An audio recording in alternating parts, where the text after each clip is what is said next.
É, olá, estou trazendo para vocês aqui a aula gravada para as alunas que são da modalidade remota, que é a Michele e acho que é a Valéria, né, que está começando agora nesse módulo. Eu, a apostila de vocês já está disponibilizada lá, então façam as suas leituras. Eu estou trazendo aqui para vocês uma explicação, essa apresentação em slides de uma forma bastante sintética, mas é preciso que vocês leiam a apostila e que qualquer dúvida é só me procurar. Bom, nessa aula, que foi a aula do dia 2, se eu não me engano, nós falamos sobre, foi até uma aula um pouco diferente, que foi quando a Michele se apresentou, foi no dia 2. E então, a gente acabou, quem estava presente na sala de aula, a gente acabou sintetizando, né? Não deu tempo da gente trabalhar todo o conteúdo da aula. Porém, eu trago aqui para vocês meninas que estão no remoto, uma síntese do que foi trabalhado na aula 1, no presencial, e um pouco do que foi trabalhado na aula 2. E na aula seguinte, na próxima aula gravada, eu vou falar sobre a relação escola-sociedade e a política social da escola. Então, vamos lá para a primeira aula. O que eu trago para a gente discutir nessa aula, né? Que tema que eu estou trazendo? A gente está falando sobre as concepções e tendências de educação, e é preciso que você, enquanto secretário, futuro secretário, tenha conhecimento dessas tendências dentro do módulo de a função social da escola e a relação escola-sociedade. É preciso que vocês conheçam isso, porque nós temos um documento que vai nortear toda a orientação pedagógica da escola, além do processo administrativo, financeiro, jurídico, que são as etapas, né,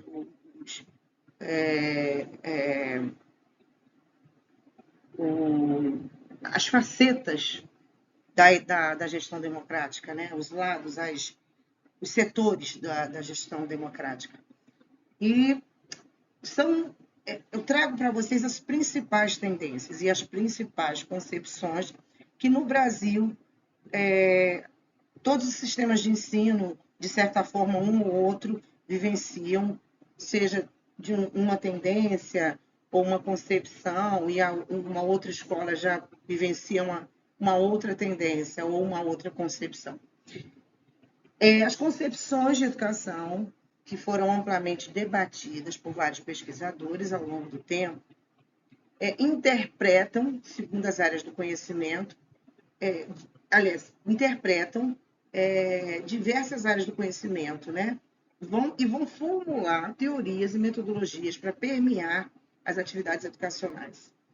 E essas concepções de educação, algumas a gente já vivenciou, outras estão sendo vivenciadas agora, na contemporaneidade, são a concepção tradicional do ensino, que é aquela que surge lá no período do Brasil Império, com a Reforma Pombalina, quando os jesuítas são expulsos do Brasil, lembrando que os jesuítas foram os nossos primeiros professores, que eles chegaram aqui não apenas para ensinar a língua portuguesa, como também catequizar os indígenas, e aí vem o Marquês de Pombal, faz uma reforma de ensino já no Brasil Império e traz uma proposta, uma concepção de educação que surge mesmo nessa concepção tradicional, que é mais conservadora, que tem que tem a ênfase no papel do professor. A gente vai ver cada uma aí. Então, as principais concepções são a tradicional, a comportamentalista, a humanista, a cognitivista e a sociocultural. Vamos ver aqui cada uma delas. Na concepção tradicional, ela surge lá no período do Brasil Império, o aluno é visto como um receptor passivo, ou seja, ele reproduz o que é ensinado, ele não tem uma participação mais ativa, é o professor quem sabe tudo, e o aluno vai aprendendo, porque ele chega na escola vazio, nessa concepção. Não é um modelo de ensino democrático, vai prevalecer, né, como metodologia a memorização e a repetição, ou seja, os alunos vão aprender através da memorização e da repetição, ou seja, do decoreba, e o professor, ela é centrada na figura do professor, conforme eu falei anteriormente, é o professor quem sabe, quem determina o que deve ser ensinado. Já na concepção comportamentalista, que vem dos estudos da psicologia, com ênfase no behaviorismo, que behaviorismo significa comportamento. Né? Então, os estudos voltados nos comportamentos, voltados para o estudo dos comportamentos do condicionamento social, ou seja, como o aluno deve se portar socialmente, e é para isso que ele é ensinado. Para se chegar ao conhecimento, o indivíduo precisa encontrar formas de buscá-lo, uma vez que ele é um elemento externo, não está aí a palavra, mas está lá na apostila. Ou seja, conhecimento é externo. O aluno é que não está no aluno. Então, é o aluno que deve buscá-lo. Tem que se esforçar para encontrar esse conhecimento. E ela pauta-se no positivismo, que nada mais, nada menos, é tudo que pode ser sistematizado e mensurado, para quem não sabe, é medido, tudo que é medido, através do método das ciências naturais, tudo aquilo que pode ser comprovado.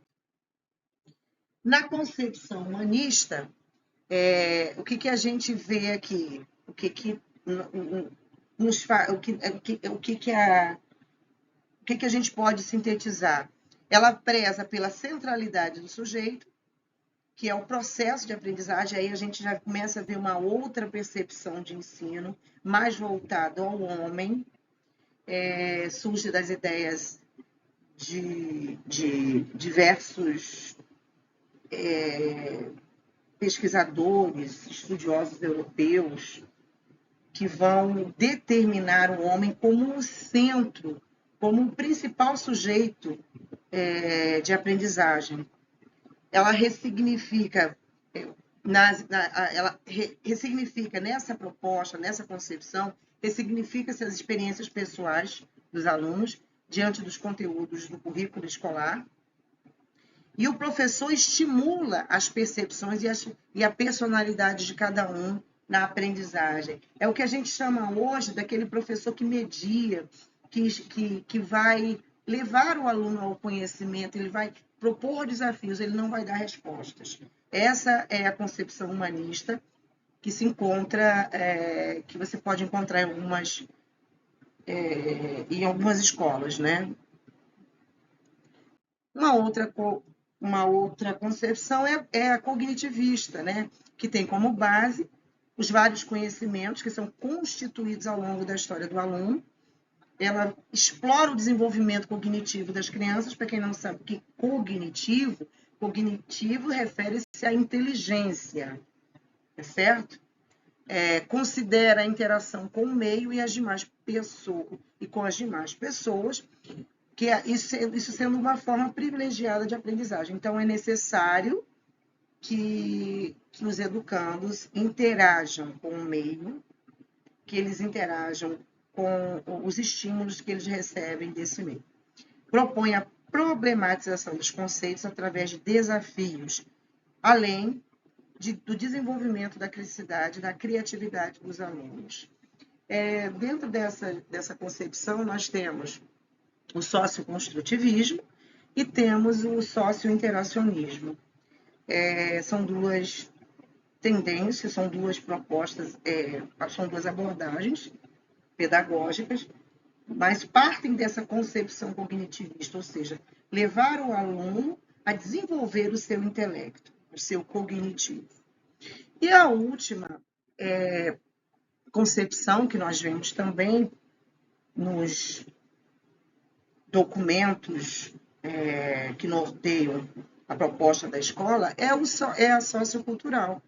Nessa concepção, leva-se em conta os aspectos como o contexto político, econômico, social e cultural no qual o aluno está inserido. Ela já vai partir da realidade, do meio onde esse aluno vive, das suas condições físicas, sociais, econômicas, culturais, vai levar em consideração todo esse contexto.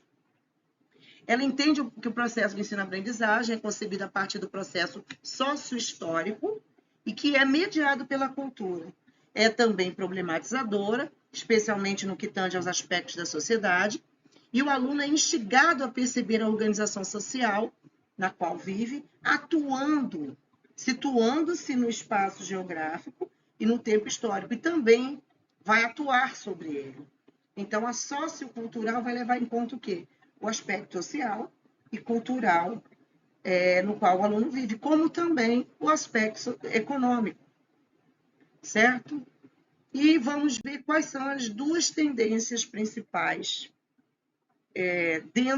a partir dessas concepções. Essas são as concepções que permeiam as ações educativas e os currículos. Todas elas possuem grandes pesquisadores. Eu não citei aqui para vocês os pesquisadores, até porque são muitos e a gente não tem a gente tem muito estudo aí pela frente, mas vale para vocês aí fazerem essas pesquisas. Quem, por acaso, faz estudos na área de pedagogia vai encontrar autores como Piaget, Vygotsky, Vallon, Freire, Freinet, Magda Soares, e eles partem também desses estudos. Mas o que nos interessa aqui é conhecer, de forma geral, quais são essas concepções de educação e quais são as tendências que hoje estão na escola. Cada qual tem a sua importância dentro do cenário geral da educação. Mas vamos falar das tendências educacionais que estão nos currículos, né? Nesses currículos que são propostos para os sistemas de ensino. São duas, basicamente, né? São essas duas tendências que norteiam a proposta de ensino no Brasil hoje. A primeira é a neoliberal, que a gente vive num sistema, vamos pensar aqui, num sistema político capitalista, que é onde o neoliberalismo se centra, ele toma corpo, isso em âmbito econômico, social, cultural, tem uma proposta que visa privatizar, tem uma proposta, instituições do Estado, tem uma proposta que visa preparar o indivíduo na escola para o mercado de trabalho, também tem uma proposta que visa a preparação na escola desses educandos para formar suas competências e habilidades. Então, essa tendência neoliberal, ela vai priorizar um currículo voltado ao capital.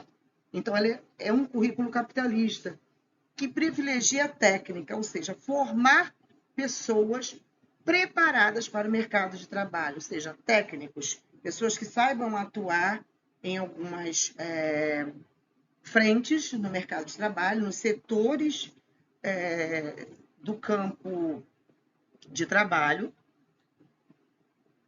que sirvam aos interesses do mercado, né? Que sejam produtores, que sejam que produzam, que gerem riqueza. Baseia-se na autocracia do capital. A autocracia, porque é o capital quem comanda, né? Reforça as desigualdades socioeconômicas. Ou seja, se ela trabalha, se esse currículo é voltado ao capital, é óbvio que ela vai reforçar as desigualdades socioeconômicas. Por quê? Porque o que vai acontecer, e o que acontece, é a meritocracia, onde aqueles que conseguem alcançar as melhores notas, aqueles que conseguem, que têm um mérito melhor, eles vão conseguir os melhores cargos, as melhores oportunidades. E aqueles que não conseguem vão viver sempre à margem, ou nos subempregos, não vão conseguir ter oportunidade de crescer, né, na pirâmide social. Um outro detalhe dessa tendência são as políticas públicas, que são coadjuvantes dessa lógica do mercado internacional. Por quê? O que nós temos hoje no sistema político, econômico e sociocultural é o que o mercado internacional determina. O que vem de fora, o que é determinado nos países mais ricos.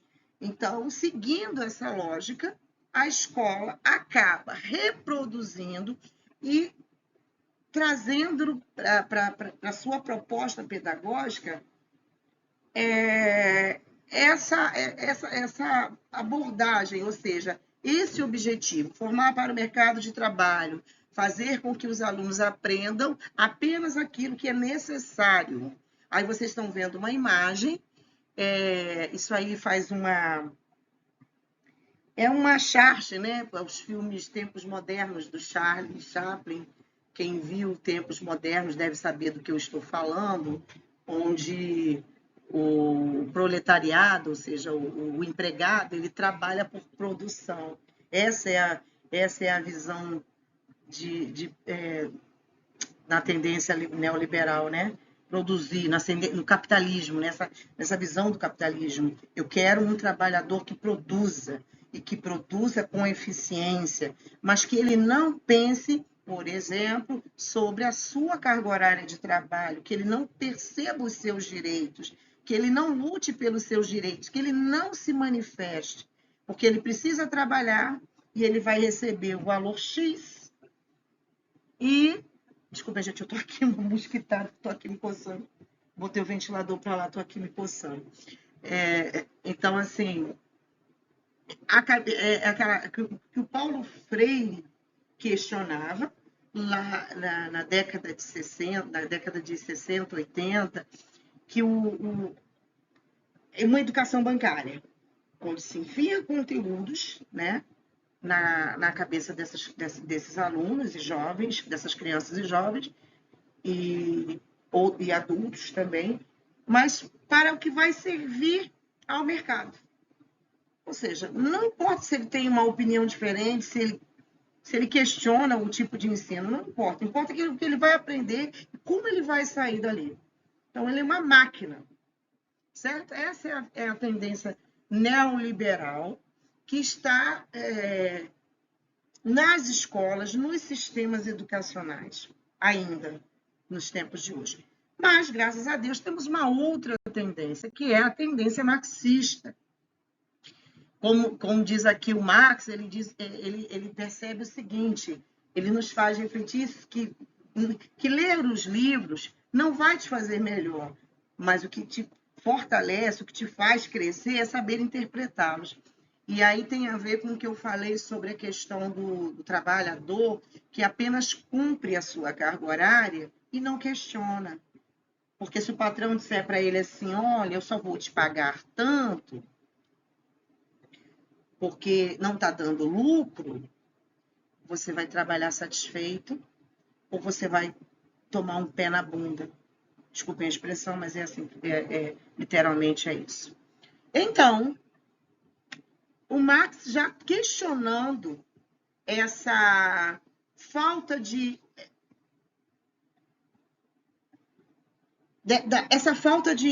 coletividade, né? de buscar que onde o proletariado tinha que se unir. Ele até tem uma frase que diz proletários univos.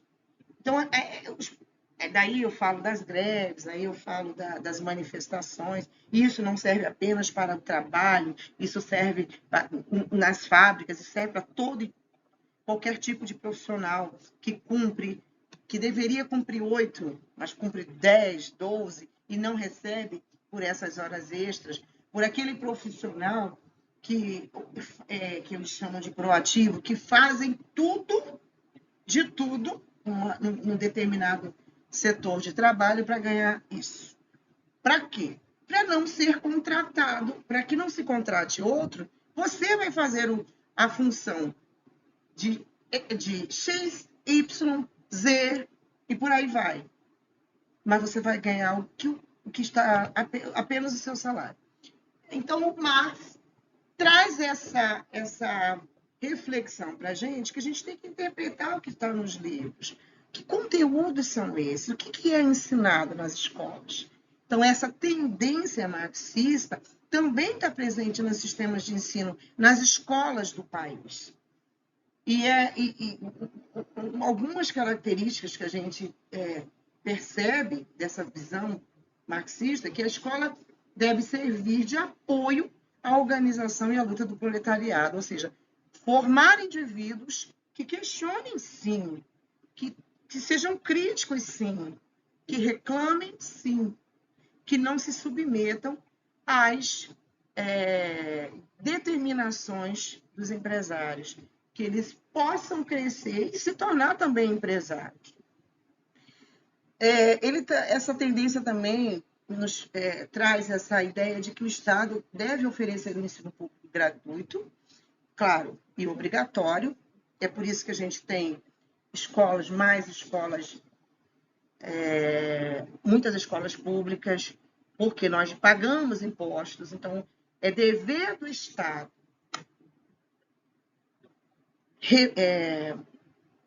daquilo que se recebe, daquilo que se arrecada, reverter essa verba em educação de qualidade, uma saúde que funciona, segurança que atue, que proteja os cidadãos, que também invista em esporte, lazer e outras, cultura, né? Todas essas áreas. Então,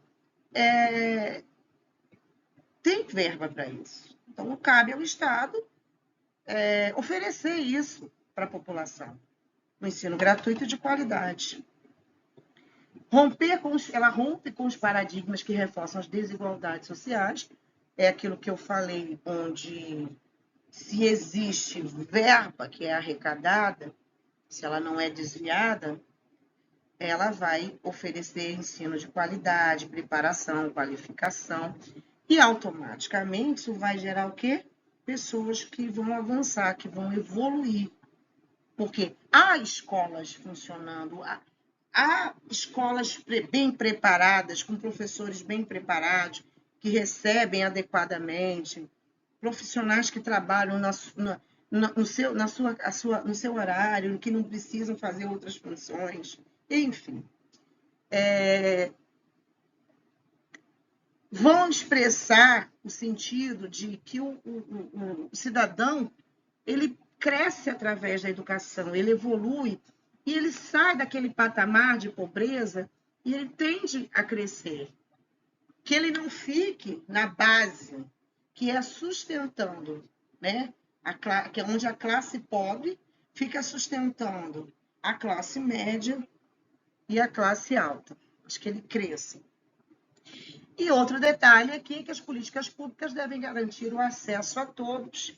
E é por isso que a gente hoje vê o acesso de alunos com deficiências, de pessoas idosas, de adultos, né, na EJA, jovens e adultos na EJA, cultura no geral, que hoje a escola, nós temos hoje o ensino prisional, a educação prisional voltada às pessoas que estão privadas de liberdade, nós temos o ensino, a educação quilombola, a educação indígena, a educação do campo, e são essas políticas que vão fazer com que essa educação chegue a todos, certo? Então, pessoal, eram essas duas tendências e as concepções de educação que nós precisávamos sintetizar aqui. E lembrando, fechando aqui o conteúdo, que essas concepções e tendências estão previstas na legislação, tanto nacional quanto internacional. Na nacional, ela está prevista na Constituição Federal e na nossa LDB. A nossa atual LDB é a 9394, de 96, que dizem que a educação é um direito de todos e dever do Estado. Mas também está contido nos acordos internacionais que vão reforçar a ideia de educação como um direito fundamental. Certo? Então, é essa visão pluralista, ou seja, o plural, os todos devem ter o acesso à educação. Bom, é isso. Qualquer dúvida, é só me procurar nesse número aí de WhatsApp. Quem está no grupo vai encontrá-lo no grupo lá, pesquisa. Eu estou aos sábados de manhã com a turma. E tirem também suas dúvidas lá na plataforma. Vou postar aqui a aula gravada. Vou fazer a aula gravada 2, vou fazer a gravação da aula 2 e vou aproveitar para fazer um exercício dessas duas aulas. Bom, até daqui a pouco.